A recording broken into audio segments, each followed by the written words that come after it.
So raising the opinion you have of yourself. So write down at least one idea that you could do today to raise the opinion you have of yourself. I think that's the most important piece in this whole thing.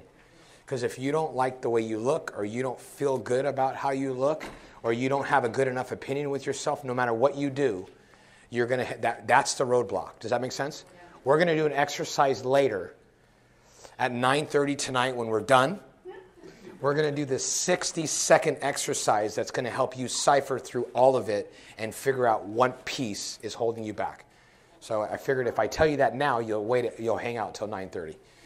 I'm just kidding. SCs are like, it didn't say 9:30. It said 3:30. Anyways, number 8, find someone who you can borrow the belief that they have in you until your belief catches up. Find someone who you can borrow the belief that they have in you until your belief catches up.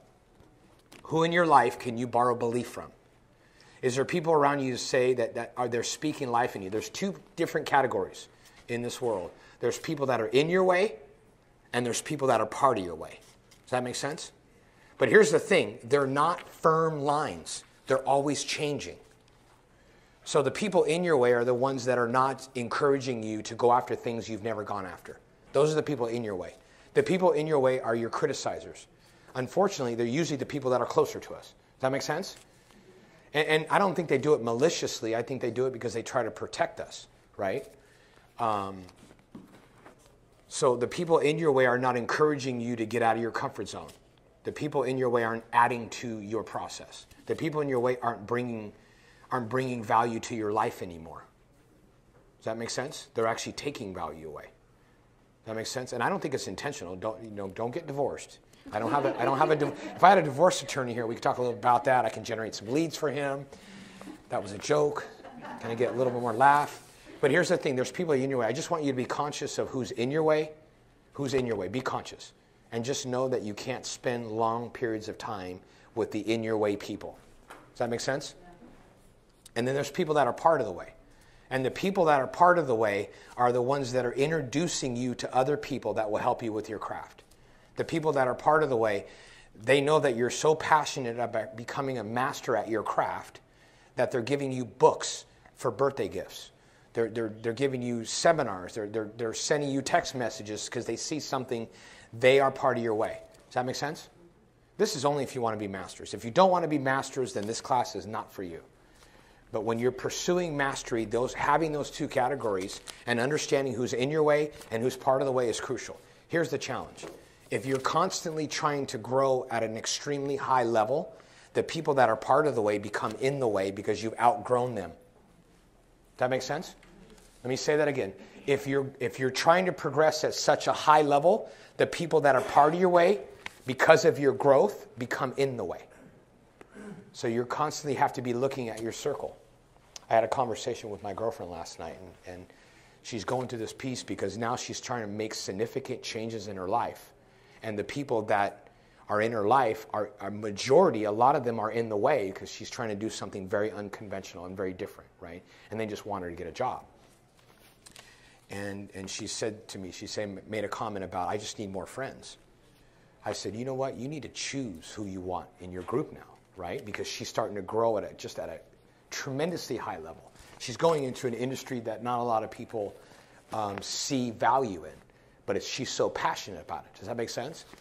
And I said, I read a book called Enemy Called Average. I would write that down, An Enemy Called Average. John Mason, he had this sentence in that book that provided freedom. And you're going to hear me say that over and over again because I get lines. When you're pursuing mastery and you're going after growing at a high level and you get these lines, it's like these authors. It's like you're spending intimate mornings with these authors. Are you with me? You're spending days. If it takes you 3 months to read a book, you're spending 3 months of having one-on-one conversations with these authors. John Mason wrote this in his book. Actually, you know what? I think it might have... Well, I wish he was here. Maybe I can get some commission on his books. It's either Enemy Called Average or it's this, now I think about it, that's not the book, but that's a great book. It's Let Go of Whatever Makes You Stop. That's the book that was in. Let Go of Whatever Makes You Stop. That's his second book. They're small reads. You can get them for really inexpensive. And one page, it said, I got to a point in my life that I was more comfortable spending time by myself than with people that weren't going in the same direction I was going. I threw down the book and I said, I felt freedom because I started looking at how I was spending a lot of time by myself, doing a lot of traveling because I didn't have, I'm so excited about my passion and my purpose and the direction I'm going that sometimes I feel people get tired of hearing it. Does that make sense? And I'd rather just spend time with people that can be part of my way. So a big part of your way is books, seminars.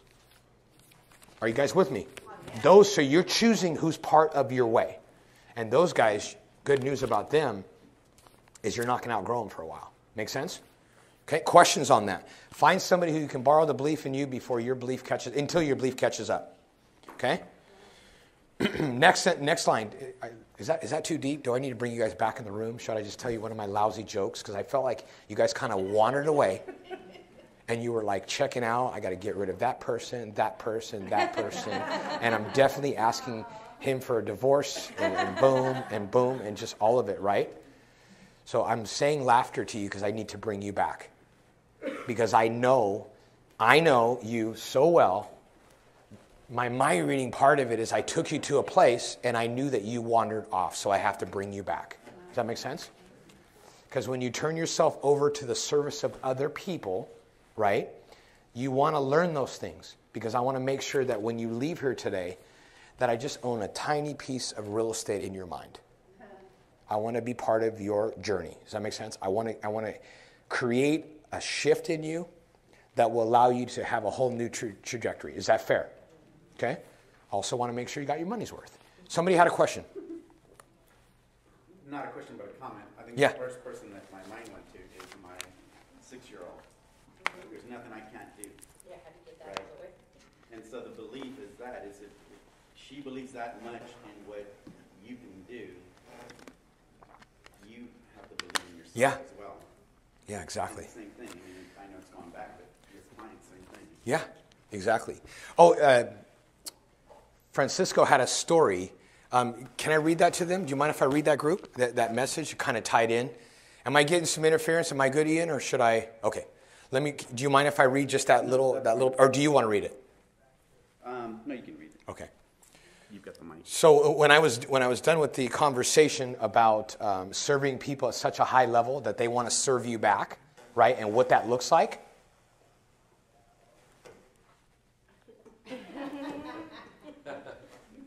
Okay, cool. Stay right here. Note to self. Just saying. You are very welcome. You have sincere thanks for all that you've done.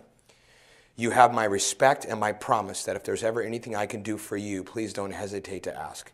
Don't deny me the blessing of giving back for all you have done. Give him a hand. So if you're able to serve people at such a high level, is that a raving fan? Can the discount brokerages compete with that? Right? I tell clients all the time, do me a favor, if you ever need anything, it doesn't have to be real estate related. Please call me. Right? I want to serve them at such a high level. And lately I've been, with even my family and my friends, they kept saying, oh, but you're too busy, you're too busy. So now every time I talk to people, I have to tell them. It sounds like a script. Maybe it is, actually. And I say, hey, you know what? Just call me. I'm never too busy. Just call me. And they say, yeah, but I don't want to bother you. I said, if you want something done, ask a busy person. We'll get it done. Leah? I just want to say something on that note. I've noticed I'm trying to teach my kids that, to give service, to give back, it doesn't have to be like, oh, we got to go to the SPCA or we got to go to the homeless shelter. Yes. You give to your neighbors. Yes. Give to your brothers or sisters. Yes. And when you get used to that habit of just giving, people always ask me, how do you have time to do this? Yes. It just comes from a place of giving. Yes. That's great. I know I'll get something in return good. It doesn't mean money Yeah. or wealth or fame. I love it. It's just the happiness of life, I think. Awesome. Give her a hand for being honest, please. She is the most honest person so far. She raised her hand and said, no, I don't do that. I don't do that. So I appreciate that. Here's the thing is when you turn yourself over to the service of other people, which is we're going to bring this in, you're going to be amazed at where your business goes. Because here's the challenge is I believe that the coaching and training industry, a lot of ways, have made it hard for us to believe that we can be really good at our craft a lot quicker. Does that make sense? Is it okay if I just try to shorten the process for you guys from being where you are to where you want to go? If I could just give you a couple of ideas. Let me read the next sentence. It's like I planned it. You have a question? I was just going to add to that. I would say one of the bigger things that I've taken away from you is that we're all busy, but how many of us are being productive? So it's a piece of being productive instead of being busy. So when we're looking at it as we don't have time, it's where are we spending the time that we should have to do it. I like it. Awesome. Give them a hand for being honest. The more you guys interact, the more you're going to get out of it. So when you've done the road work, there's no number on this one. This is right after this next section. When you've done the road work and are committed, that's the blank, committed to the service of other people, the right scripts, the right ideas, approaches will show up at the right time. Okay? Let me say that again. I want you guys to really think about what I'm saying.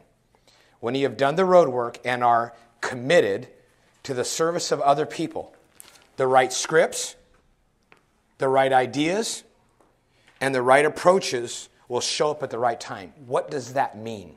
For those of you that have heard me teach, do not share that right now. Let them give them a chance. What does that mean? You become a natural. Become a natural. Tell me more about that. Well, you wind up responding right away from things that people say. You know what's going to come out because it's built inside of you now. Okay. It's resonated. I like it. Let's expand on that. When you turn yourself over and you're committed to the service of other people and the right scripts, ideas, and approaches come, what does that mean to you? Please. What's that? Genuine. I like that. Genuine is huge. Somebody said the flow. Tell me more about that. It comes naturally. It's easy. What does in the flow? What does in the flow mean? It's an interesting answer. What's that? She said easy. Automatic response. It's easy and effortless because it's part of your DNA. Okay. I like it. Natural, in the flow. Tell me more about that. That's my favorite script, by the way. It is. Say it over and over again. It works. Well, when you're talking to a buyer, what did you say, Johnny? Does it work? It works. It's great. You're with the buyer and they tell you everything. You're like, tell me more about that. I'm like, there really nothing is to say. Well, but why is that important to you? Just keep asking because you want to develop it. Because here's the thing. When you get to that piece, it's going to be really uncomfortable asking the questions, but you're going to get to the core and your closes are easier. Asking for the sale is easier. Asking for the signature is easier. Are you guys with me? Gaining agreements with them is easier. When you turn yourself over to the service of other people, that means coming from the heart. That means being willing to walk away from a deal if it's not the right deal for them. But it's not easy to do. You know why it's not easy to do? Because most of us as real estate agents have a hard time being good with our finances, right? And when you're not good with your finances, it's kind of hard to serve people at the highest level when you're trying to pay your house payment. Am I the only one that feels that way? No. So the first step is trying to manage your finances so that way you can do that. Does that make sense? But when you turn yourself over to the service of other people, I believe you receive the gifts. And the gifts that you receive is the right approach to connect. And you know that happens when something comes out of your mouth that you've never said before. Has that ever happened, or the only one? This is where the craziness is going to start to come out. And hi, my name is Joey, and I need help. Right? Have you ever been in a situation where you've done something and somebody needed help and something came out of your mouth, advice or wisdom that never has come out before? We'll do that one more time. Has there ever been a time where somebody really needed something and you cared for that person at such a high level that you want to take care of them and the right solution came out of your mouth, but you never heard it from anyone, you never read it in a book, right? And it came out of your mouth? How many? Good. That's because you were coming from your heart and you were coming from a place of serving somebody at an absolute high level. Usually the first 30 minutes in a presentation, no matter if the group is small or big, I'm trying to understand the group, and I'm trying to figure out what I'm here for. Are you guys with me? This was figuring out what I was here for. Does that make sense? I want to serve you guys at such a high level when you leave, is I want to make sure, what did you come here for? This is what you think you want. You guys with me? And then I'm going to give you what I know that you need. Does that make sense? Let's be honest. When you guys came in, you didn't think it was about this, right or wrong? Got 3 nods. Is what we're going over something different than what you thought you showed up for? Yes. Right. Is it something you feel you need? Yes. So how do you figure out how you can serve people at such a high level? You'll figure that out when the wisdom, the right ideas, and the right approaches will begin to show up. I'm going to tell you guys right now, I got to be really clear with you guys. I am so unimpressed with me. I am so unimpressed with me, but I am impressed with what flows through me. Does that make sense? The stuff that flows through me, Jason will tell you, Jason, did you write that down? I've never heard that before. That was really good. Let's write that down. Send Kat an email, right? Here's the thing is, I'm impressed what flows through me. But the thing is, the key to unlocking that is serving people at the highest level. Does that make sense? Is that hard to do? That's hard to do if you're not a good, right? It's hard to do when you're not watching over your finances. It's hard to do that. Because I think we've all made decisions and choices that we probably, when we look back, we wish we didn't make them, right? But let's not spend too much time there. Let's just move on, right? And let's figure out how we can make those changes. But I'm telling you, this will unlock everything for you. This will give you guys an opportunity to be able to connect with clients at such a high level, the competition does not stand a chance. They don't stand a chance. Because when I'm sitting with a client and I'm talking to them, what's coming out of the client's mouth, first of all, is something that hasn't even come out of their mouth. Getting them to tilt their head and say, I've never thought about that, happens all the time. You guys with me? I've had nods in this room. You guys are all tilting your heads back and forth, right? Why? Because I've been preparing for the time that we're spending today together. And trust me, with design, you're getting what I feel you need. Jason, what are you going to say? Oh, well, you pretty much read my mind. But no, I was going to share a story with... we did say that we were going to talk about mind reading. Yeah. Okay. Well, no, I was going to say with my last client. I said something to them, and they go, oh, I never thought about that. In my mind, I'm going, yeah, me neither. And it really does help. It builds a relationship. And then right before I was going to say I never thought about that part, you said that part. Works like that sometimes. That's one of my favorite phrases. I say it all the time. I have a lot of phrases that I say when I don't know what to say. Oh, it works like that sometimes. Tell me more about that, because I don't know what to say. Because if I don't know what to say, that's what I say. It's easy to say, because I memorize it. And I've said it so many times, it sounds like I'm acting, but I'm not. Seriously. Any more comments on that? Serving people at such a high level, you're causing them to serve me. Back. I'm just kidding. I was saying that to try to let you guys know, because all of a sudden in my mind I heard the SC going, we're never going to get done. I wish he would move on. The reason why I can say that, here's something I really want you to write down. I'm not giving you guys a hard time. I absolutely love you guys. And you should love us. Because the SCs need the high Ds, and the high Ds need the SCs. A company does not work with all high Ds. Because all high Ds, all they would do is they'd be yelling and fighting with each other all the time, and nothing's getting done. Right? And all the SCs would want, they would not know what to do, because they want more boxes to check. You guys with me? And the high D doesn't even know what needs a box and what doesn't need a box. The high D will, forget about what they're here for. That's right. We're talking about buyer mastery. You guys with me? So here's the thing. 95 to 98%, write this down, are in the SC category. 95 to 98% is in the SC category. That means 3 to 5% are in the high D category. What does that mean? That means in order for you to connect with people at a high level, you need to keep that in mind as you're talking to people. That means your buyer's presentation should probably be fill in the blanks. Does that make sense? Do you realize how hard it is for me to do a fill in the blank buyer's consultation? You realize how hard it is? It's like I want to skip everything. right? But I'm doing fill in the blank because I'm doing the fill in the blank because write this down. It's never about you. It's always about them. It's never about you. It's always about them. So if 95 to 98% are SC, fill in the blank is normal. The high Ds are like, do I have to? No, you don't. Don't. I'll just, when I meet your client, they're going to want to work with me because I have a process. Make sense? High Ds are like, we'll see about that. We'll see about that. Okay? Next, when you turn yourself over to this thing called real estate, you'll be met with all the things necessary to succeed at a high level. The right people will show up. The right ideas will show up. Questions on any of that? Can you tell me what SC category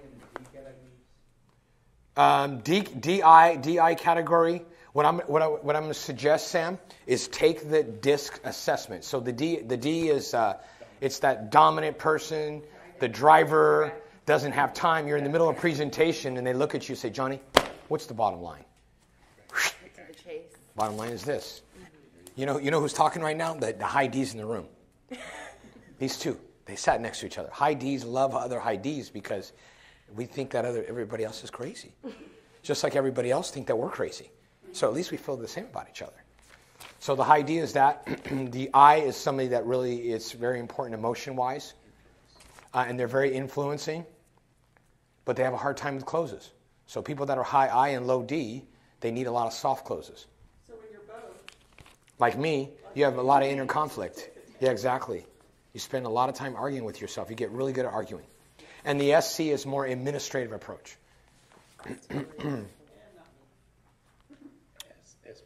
So I was talking to a friend of mine. He's an independent broker. He's here right now, so I won't bring up his name. But I was telling him when he's getting ready to hire an assistant that I want to help him. So I'm going to bring the DISC assessment. I want to help him interview and find the right assistant so that way he can build something. Does that make sense? Every time somebody wants to get into business with you, you should know what DISC they are so you know how to connect with them. Make sense? Okay, next. We're still on page 1. I get it. We're going to get through. I promise. I promise. Next one. The most important scripts you can offer a buyer are scripts that provide, number 1, blank, is encouragement. Do you have a manual? Okay, good. I want to make sure you have a manual. Number 2 is peace of mind. Same sentence. The most important scripts you can offer a buyer are scripts that provide, first blank, encouragement, second blank, peace of mind, and everything they need to know to understand the process. Everything they need to know to understand the process. When I'm working with a buyer, it literally says on my consultation, there is no fee for my service. How many people share that with their buyers? Let me ask that again. I need to have you guys line up at a lie detector test. How many people tell their buyers that there's no fee involved in their service? See, okay, good. About 20% of the room. The rest of the 80, it's important for you. Well, it's obvious. No, it's not. It's not obvious. They make the assumption. I remember I was at a training in Fremont, and this guy said he lost on a listing agreement. He lost on a listing because the other guy told his seller in a listing that he uses this high technology device which tracks people coming in and out of the home, the names and the times, state of the art. So the moment that they're there, they let him know, and this is like state of the art, and he's one of the only people out there that uses this cutting edge technology, the lockbox. So after that, he's like, now he talks about this cutting edge device that he uses. Make sense? It is. That was a wake-up call to make sure you guys are still here with me. Okay, questions on that? Next part of the first page. We're almost done. We're almost done. This is achieved through customer service. The definition of customer service is to help your buyer. Wait, pause. Hold on. This is where you might not agree. Let's stop here real quick. This might be a place where we don't agree. I hope you still hang out. I have a lot to cover. Okay? This is the gospel according to Joey. Okay? Let me go back. This is achieved through customer service. The definition of customer service is to help a buyer, blank number 1, find a home quickly. Find a home quickly. Next, negotiate best possible price and terms. Blank number 3, necessary repairs. I'll just do all the blanks and I'll read it again. Next blank, peace of mind.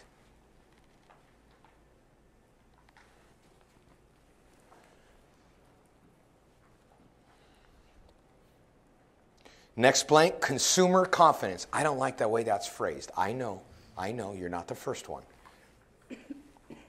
Next blank, overall satisfaction in their purchase. So I'll read that again. Blank number 1, find a home quickly. Blank number 2, negotiate best possible price and terms. Next blank is necessary repairs. Next blank is peace of mind. Next blank is consumer confidence.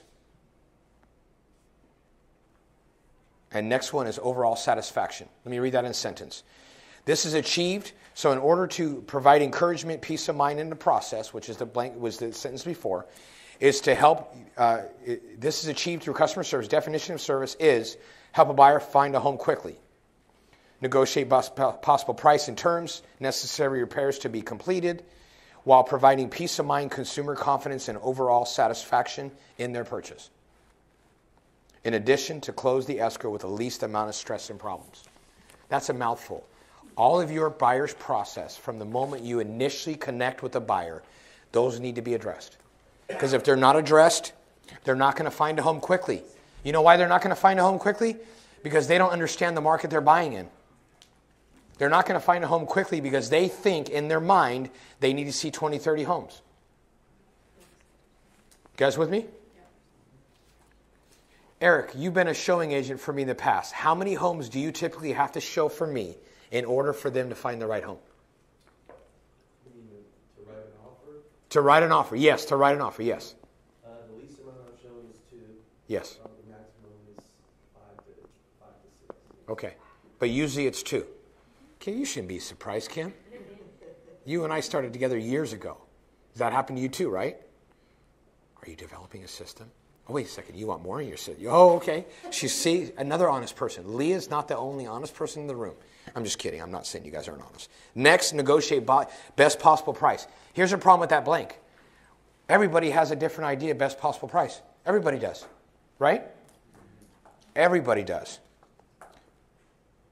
Here's the thing is, until you share with them the data, here's the bottom line, is technology has made the consumer believe they don't need us. Yes or no? Yes. Let me ask that one more time.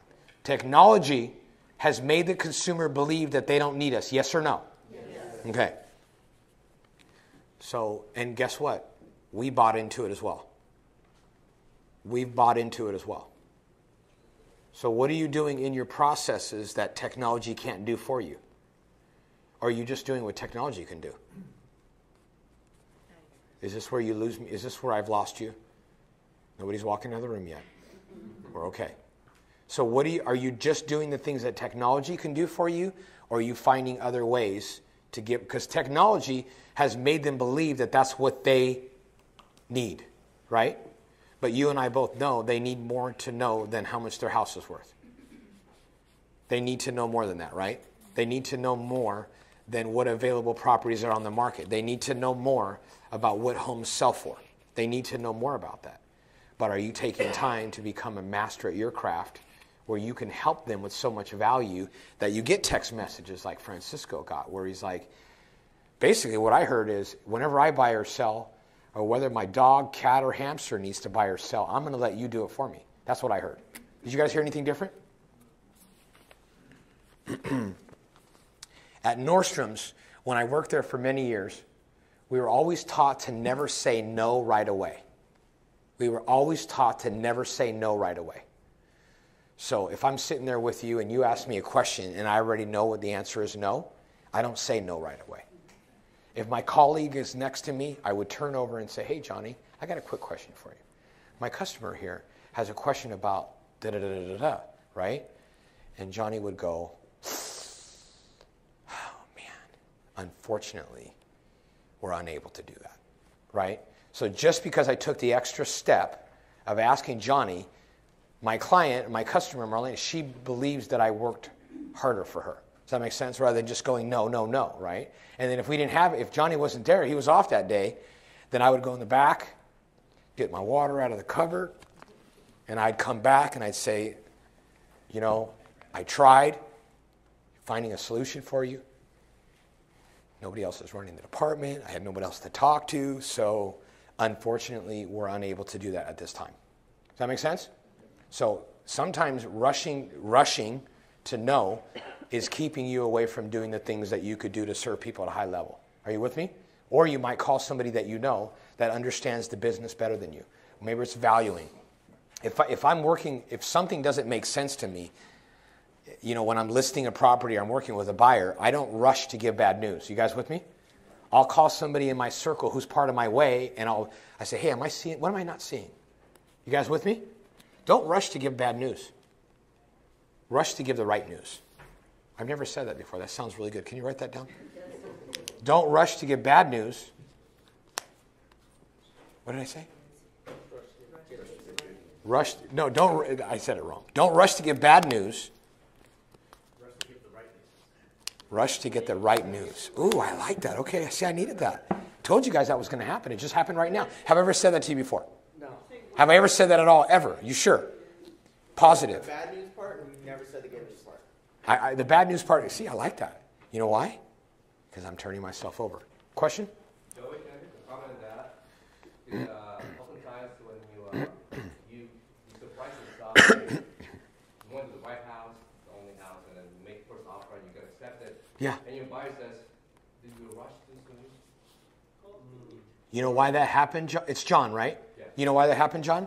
Because we didn't let them know that don't be surprised if you find the right home the first day we go out. I do that all the time. I do that too. So then you need to add more to your process.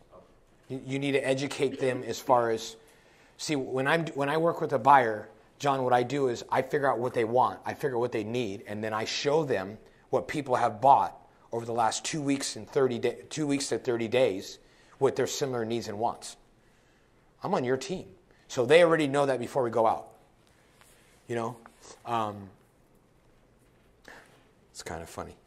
So anyways, I went to sell my sister a home, and she did not want to go through my buyer's consultation. Dad, I'm not dealing with that. I'm your sister. I don't care. If you're going to buy a home through me, you're going to go to the buyer's consult, right? And we argued and argued because that's what Portuguese and Italian people do. We argue about everything. Give me the butter. It's not butter. It's margarine. Whatever. Just give it to me, right? We argue about everything. But I wouldn't sell her a home unless she went through my consultation because I knew that if I didn't bring her through my consultation, then we're not going to find a home quickly. If I didn't bring her through my consultation, how are we going to negotiate best price? She might want to offer too little. You guys with me? Yeah. If I didn't bring her to my consultation, then we're not going to be able to negotiate the necessary repairs. Because what happens when you don't set the right expectations? The buyer wants the seller to demolish the house and rebuild it.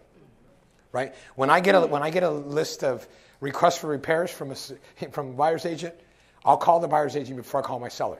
And I'll say, Mr. and Mrs. Buyer's agent, before I call before I call my seller and ask them to demolish the house and rebuild it for your client, I had a few questions to ask you. Because I got to make them laugh. Because, I have to make them laugh, right? Write this down. If you make them laugh, they're yours. If you make them laugh, they're yours. Because the reason why I'm doing that, Kim, is I want to gain some rapport. Because I want to figure out who's the mastermind behind this 32-page request for repairs. Is it the agent or is it the buyer? I already know. This agent has not. They probably sold. And, one of my business partners, he'll go on MLS and he'll see all their production. I don't do that because I already know. And when I say that, I'll say, so let me ask you a question. Out of this 32-page document, what are the deal killers out of this? What are the things that are the most important? Does that make sense? So when I'm working with the buyer, I'll tell the buyer, unless you're buying a brand new home, right, you're going to find a lot of little things wrong with it. So what I want us to focus on when we find the right home, I want us to focus on the things that matter most. Health and safety, roofer, right? Those are the things that matter most. So don't be surprised if we do a home inspection and there's a lot of stuff that come up. Does that make sense? Why would I do that? Because then when the home inspection comes up, and we're going to have a home inspector come up from pillar to post shortly, highly respected in the industry. Be careful with the vendors that you choose, because some vendors feel guilty about what they make, and they make a big thing out of little things. Does that make sense? So having a reputable inspector, you'll get a chance to listen to them later, is, it's because I got to the point where I would tell people, I'd be like, I don't need my client to spend $350 for you to break my deal. I can do that without you. My client saves $350, right? And we get it done. You know what I mean? So scare them out. And I look at them going, what is wrong? Right? But here's the bottom line is we do the same thing. Sometimes we feel guilty about the amount of money that we make, right, in this business, that we give our business away for free. Does that make sense? So we can judge them all we want, but we do the same thing. Make sense? You notice how I said we and not you? Okay. Just turn my head up and down.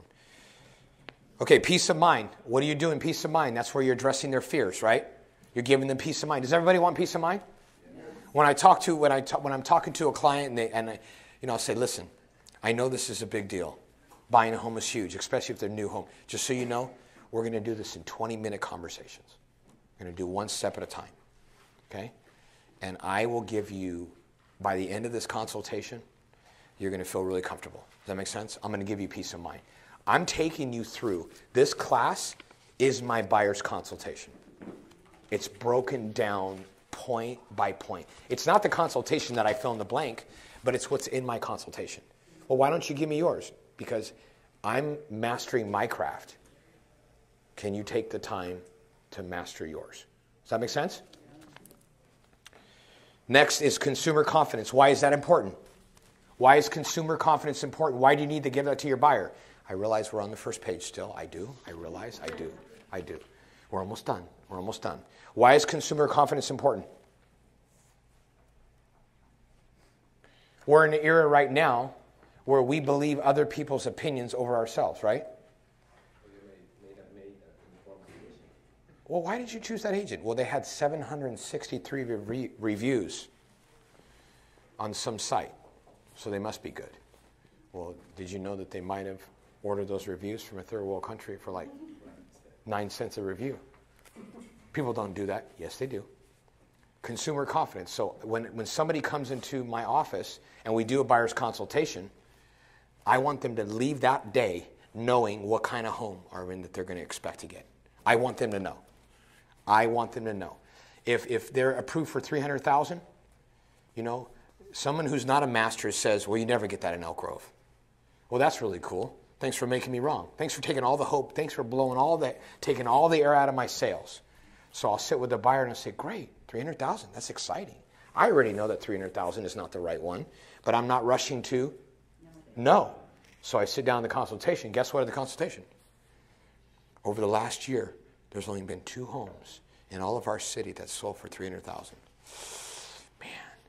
So then I start having the conversation about the other areas. We self-discover. Otherwise, you put them on a list, technology does, and they send you properties. And guess what? They're getting no properties because they're outpriced, right? You guys get what I'm saying? You have to build the consumer confidence for them. That's going to help them get ready to act faster. That's going to give them peace of mind faster. You guys with me? Okay. Last, overall satisfaction. You give them overall satisfaction because you've taken the time to what? Mr. and Mrs. Buyer, 1 year from now, you bought and sold the home. What would have to happen, or you bought a home, what would have to happen for you to feel you made the right choice by hiring me? Really easy. Because it's not about us, it's about, I've got 2 people in the room. It's not about us, it's about them. Exactly. So, I had a chance to get some coaching from a billionaire in Texas. And it was really life-changing for me. What's my next break? It was life-changing for me. Cool, thank you. my fellow Heidi. Appreciate that.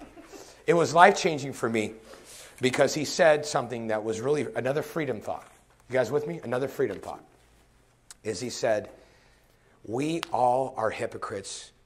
And I said, what? You're going to tell that to an audience? This guy's worth $1 billion, and there was about 60 people in the room. And I had a chance to be in the room. And I swear he was talking just to me. He says, we spend too much time expecting other people to be masters at their craft, and we don't take time to be masters at our own. This is where I might lose you. Right? If you go see a doctor, you expect him to be a master. Right? If you go see an attorney, you expect him to be a master. You guys with me?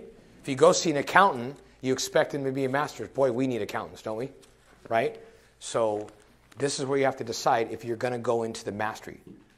Writing a class called Buyer's Mastery, it was hard for me because I thought this is not everything that has to do with the buyer, but you know what? These are the steps on how to get to mastery. You guys with me? Let me tell you a quick story. So I had, woke up one morning and I got this little bump right around my belt line. And I didn't figure out what it was, right? 2 days later, it kept getting bigger and bigger. It was about that big, right? And I don't really, most men, we don't go to the doctor unless like our leg is falling off or something. Most men don't do that. I'm one of the only men that will admit that. So it got so bad that, I decided to go in the pool and see if I could soften it up a little bit. Just anything I can. Now the men are beginning to laugh. But only 2 men in the room are really being honest. The other men, I'm like, I'm not going to tell him. He's reading my mind. So I went to the doctor. And she says, you have an abscess. I said, well, I was excited because I was afraid I was going to go in there and she was going to be like, I've never seen this before, right? Right? So she said, I have an abscess, right? And I said, well, what does that mean? She goes, well, we just need to cut it open. I go, I don't like that idea, right? So she comes over and she goes and gives me a shot. And boy, that shot was like, reminded me why I don't go to the doctor to begin with, right? So she gives me a shot, and then as soon as she cuts, not to be too graphic, just so you know, if I see too much blood, I pass out. So I'm holding on to this. If I pass out, my assistant's out there. So as soon as she makes an incision, all the relief comes in a moment, right? I'm like, oh, doc, thank you so much, right? Puts me on, ready to go. I get out the door. I think it was right around Father's Day because I took my dad out. About 3 hours later afterwards, we went to Sears because they were closing down. I said, hey, Dad, instead of me buying a gift for you, can we just go together and tell me what you want and I'll get it, right? So it was fine. By Wednesday, it came back. Wednesday, it was bigger than it was Monday. So I went back to the doctor. And I went to the doctor, I said, I don't know, something happened or whatever. And the doctor's like, so do you know if you got your lab results back yet? I go, lab results? What do you mean lab results? And I'm thinking in my mind, I thought you guys knew what this was, right? Did you get your lab results back? Did they do a culture? I said, oh, what the heck is a culture? Didn't know what it was, right? So she said that the person checks you in and the doctor comes in, says the same thing.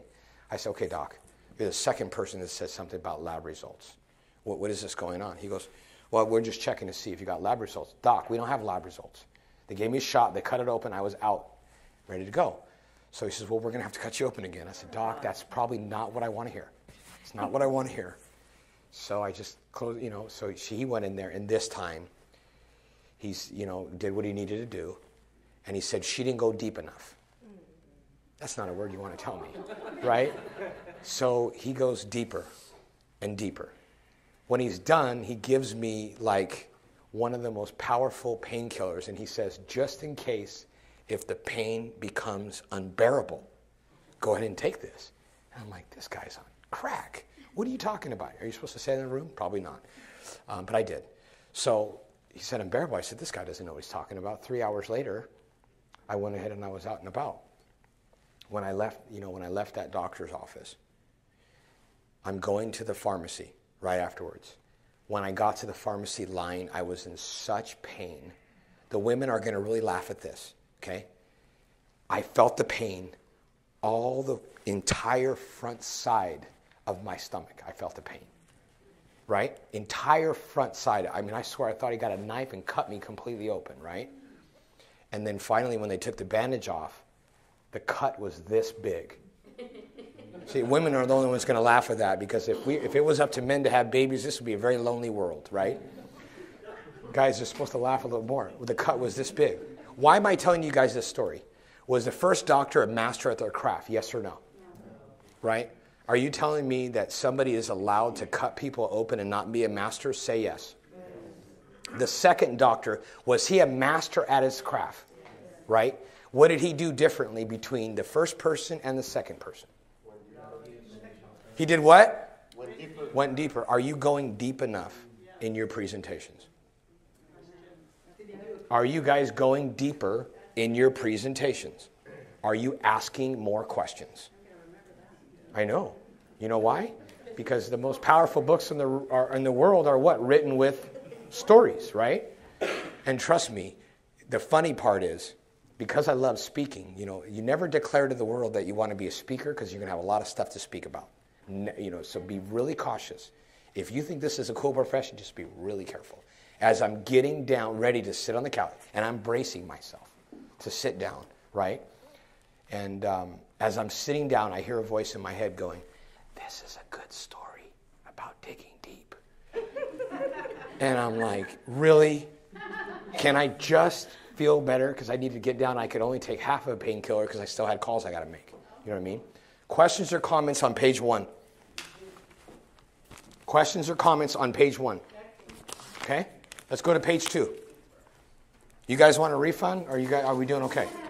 We doing okay? You guys are probably wondering why this is important for me to do for free. You guys wondering that?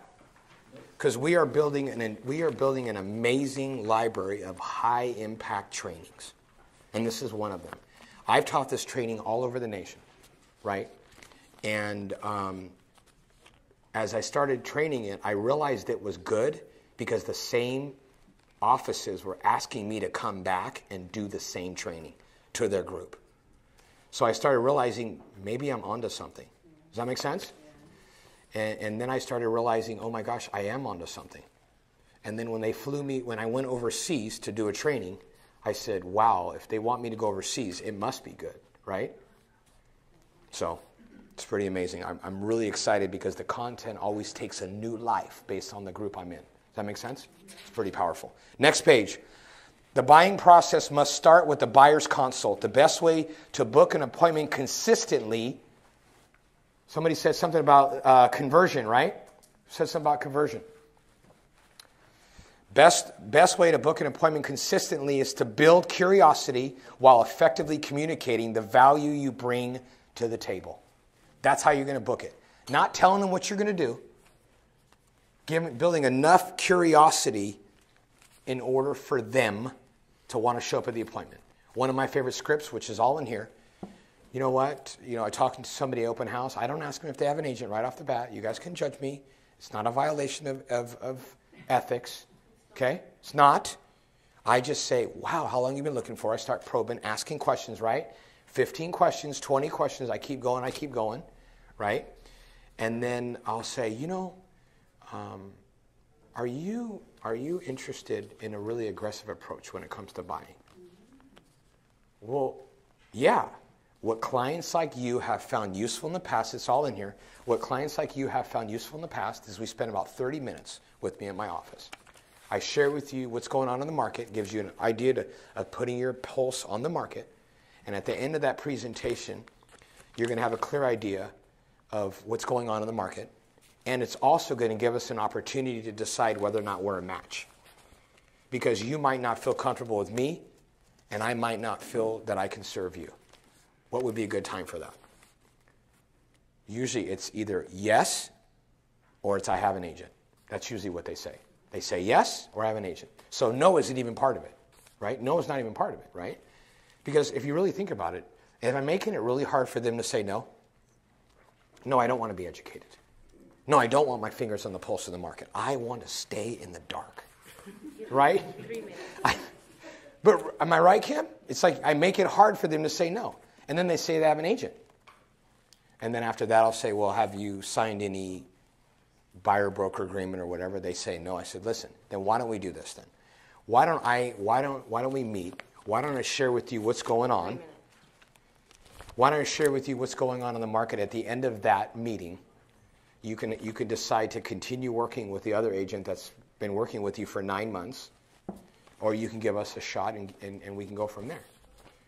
You know, they might say something like, well, then they might push back. I normally don't get pushback. I normally do not get pushback. But I know I need to share this last piece with you because some of you are not agreeing with me. And some of we're arguing right now. But it's nonverbal arguing. So another way of doing it, because I want to stay in integrity. Are you guys with me? I want to stay in integrity. How do you turn yourself over to the service of other people if you're not in integrity? Right? So if they give me a little pushback, I'll say, how about we do this? Continue working with the agent you're working with. But let me ask you a question. If I find you the perfect home that your other agent hasn't shown you, would you consider buying that through me? At that point, I've asked them 3 questions because all I know is I just need to get them out. How many times? 1 time. You guys with me? I'm trying to figure out where I was. I think I'm on the top line. That was supposed to be a joke. This is where you guys are supposed to laugh. You guys with me?